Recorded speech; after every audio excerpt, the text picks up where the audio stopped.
kita akan membahas tentang mahalnya waktu bagi seorang muslim. Terlalu banyak ayat-ayat Al-Quran yang Allah subhanahu wa ta'ala bersumpah agar setiap muslim peduli terhadap waktunya. Bahkan per detik dari waktunya di muka bumi ini adalah sesuatu yang sangat mahal. Allah bersumpah wal-lail, demi waktu malam, wad-duha, demi waktu duha. Allah bersumpah wal fajr, demi waktu subuh. Dan juga yang paling umum yang sering kita dengar adalah wal asr, dan demi waktu. Dan yang kita akan fokus di surah Al-Asr ini. Allah subhanahu wa ta'ala berfirman, a'udzubillahi minasyaitonir rajim, bismillahirrahmanirrahim, wal asr. Waw adalah waw qasam, Allah bersumpah. Dan Allah tidak bersumpah dalam Al-Quran kecuali sesuatu yang sangat penting yang harus diperhatikan oleh orang-orang yang telah beriman. Asr adalah waktu. Alif lam yang digunakan di sini wa al-asr adalah alif lam yang menekankan tentang waktu itu apa yang dimaksudkan. Sebagian ulama tafsir mengatakan adalah waktu kalian di dunia. Maksimalkan. Lalu Allah mengatakan innal insana lafi khusr. Inna adalah harfut ta'kid, sesuatu yang menitik beratkan tentang pentingnya apa yang disampaikan. Sesungguhnya semua manusia pasti dalam keadaan rugi. Maksudnya yang tidak memaksimalkan waktu mereka, tidak tahu nilai waktu yang sudah Allah berikan kepada mereka yang sangat terbatas. Lalu dikatakan illal ladzina amanu wa amilus shalihat. Hanya satu golongan yang bisa lolos di sini, yaitu orang-orang yang sibuk dengan keimanannya dan juga amal saleh. Wa tawassaw bil haqqi wa tawassaw bis sabr. Maka saling mewasiatkanlah kebenaran ini dan saling mewasiatkanlah kesabaran dalam melalui waktu-waktu itu dengan ketaatan kepada Allah subhanahu wa ta'ala, dengan meninggalkan kemaksiatan serta sabar terhadap cobaan yang selalu dilalui oleh setiap manusia dari sakit, gangguan orang dan seterusnya. Nabi kita Muhammad sallallahu alaihi wa ala alihi wa sahbihi wasallam mengingatkan kepada kita di dalam sebuah hadis yang sahih riwayat Bukhari, dan hadis ini diriwayatkan Imam Bukhari nomor 5933. Kata beliau, ni'matani maghbunun fihima katsirun minan nas, as-sihhatu wal faraq. Ada dua nikmat yang Allah siapkan bagi hamba yang banyak dilalaikan oleh manusia, yaitu yang pertama adalah as-sihha, kesehatan yang Allah berikan. Kita harus gunakan kesehatan kita sebelum sakit, karena kapan kita sakit maka akan sangat terbatas aktivitasnya. Kemudian yang kedua adalah waktu yang lowong. Jadi kebanyakan orang subhanallah pada saat dia menemukan waktu malam yang panjang, maka dia sibukkan dirinya untuk menghabiskan waktu itu dengan hal-hal yang kosong. Atau siang yang dianggap panjang, maka juga dimaksimalkan dengan hal-hal yang kosong. Mungkin dengan hanya tidur saja, mungkin hanya dengan bersenda gurau, mungkin hanya dengan obrolan kosong, dan seterusnya. Padahal per detiknya waktu kita sangat mahal. Begitu ruginya seseorang yang menyia-nyiakan waktunya di dunia ini kalau dia tidak pakai untuk beribadah. Kata para ulama, kalau seorang mayit, sosok mayit diizinkan oleh Allah untuk hidup, maka dia dipastikan hanya ingin mengejar satu amal saleh. Apakah senyum dengan muslim, apakah sujud sekali, apakah membaca satu ayat, apakah berzikir dengan satu zikir, dan seterusnya. Ada hal-hal yang harus kita perhatikan tentang pentingnya atau urgensi waktu itu. Kenapa kita harus maksimalkan? Yang pertama teman-teman sekalian, waktu adalah modal terbaik kita untuk mengejar apapun yang terbaik yang Allah janjikan di akhirat. Dan juga di dunia pasti akan ikut prestasi-prestasi orang yang mengejar dan mengisi dengan hal yang bermanfaat. Hasan Basri rahimahullah berkata, ya ibna Adam, innama anta ayyamun, kullama zahaba yawmun zahaba ba'duk. Wahai anak Adam, kau ini hanya seperti waktu atau kumpulan hari saja. Setiap kali satu hari berlalu, maka hilanglah bagian dari dirimu. Juga diriwayatkan dari Umar bin Abdul Aziz rahimahullah, beliau mengatakan, innal laila wan nahar ya'malani fika fa'mal fihima. Sesungguhnya malam dan siang itu bekerja untukmu. Dipersiapkan agar kau bisa memaksimalnya sebagai fasilitas di dunia ini. Siang untuk mencari pahala-pahala yang besar dengan beragam tentu ya, yang bisa kita kerjakan dari mencari rezeki, menuntut ilmu, sholat berjamaah dan seterusnya. Dan malam pun seperti itu. Allah siapkan untuk bisa beribadah kepadanya. Yang kedua saudaraku seiman, urgensi waktu. Waktu sangat cepat berlalu. Imam Ahmad rahimahullah berkata, aku tidak menyerupakan masa muda kecuali dengan sesuatu yang menempel di lengan bajuku lalu jatuh. Selalu saja banyak orang sekarang mengatakan, kan masih muda, kan masih sehat, nggak masalah. oh masih muda pakai saja untuk ini dan itu. Selalu ada kesan masa muda harus dihabiskan dengan kemaksiatan. Sampai tidak dianggap atau dianggap aneh kalau ada sosok anak muda yang justru tidak mengenal rokok, minuman keras, pergaulan bebas. Atau mungkin ada orang yang tampan ataupun cantik. Aneh kalau dia berada di masjid atau dalam majelis ilmu atau menjadi orang-orang yang saleh. Padahal baginda Nabi SAW sudah mengingatkan, Inna Allah yu'jibu min syabin laisa lahu sabwa. Allah sangat kagum dengan anak muda justru yang tidak mengikuti hawa nafsunya.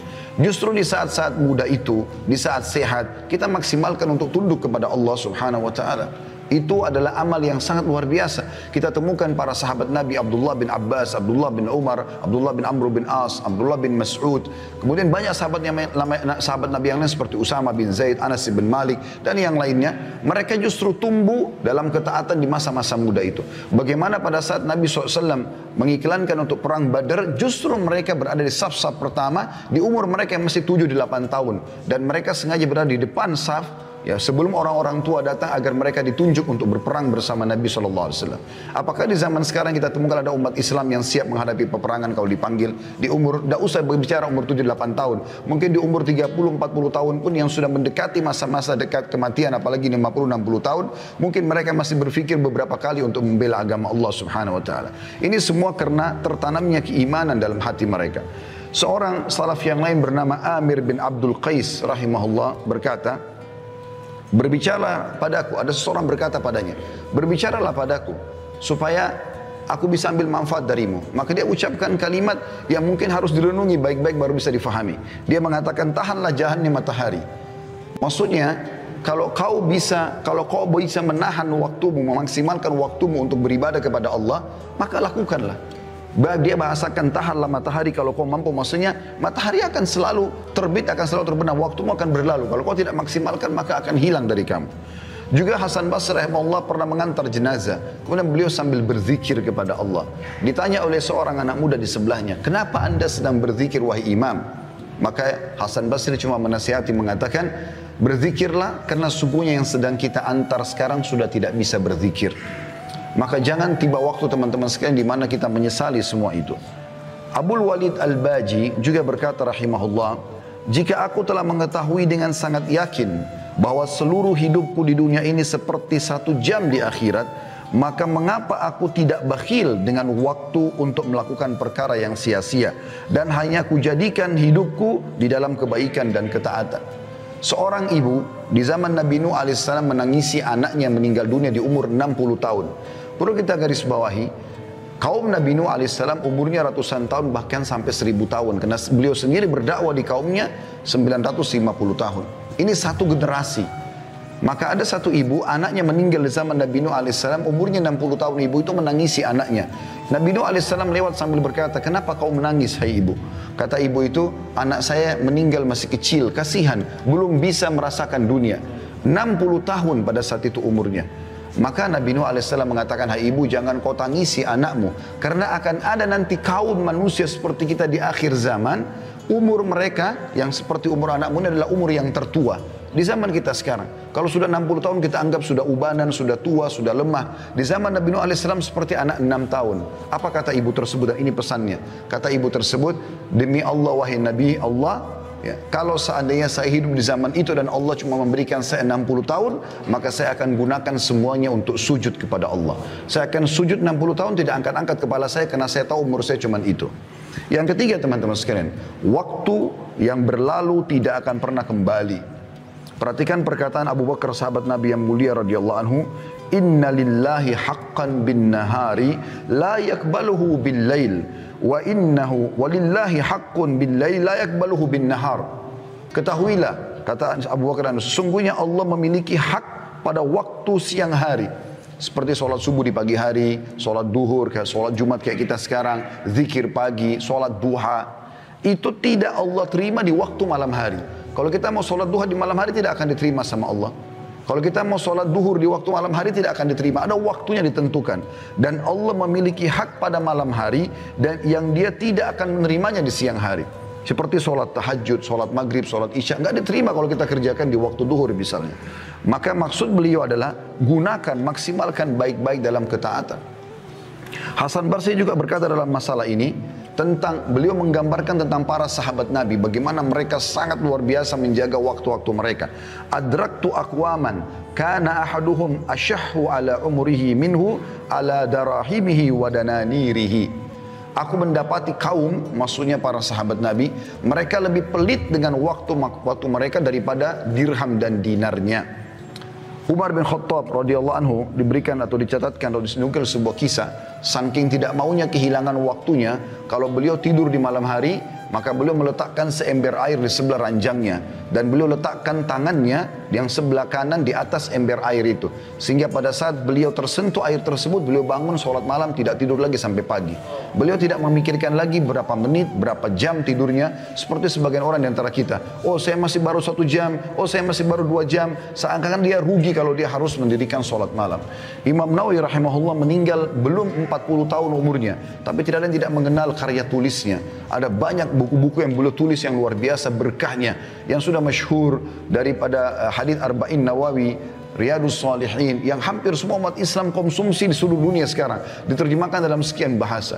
Apa yang Anda tahu apa yang dia lakukan? Dia selalu kalau mau tidur malam hari, tidurnya sambil berdiri.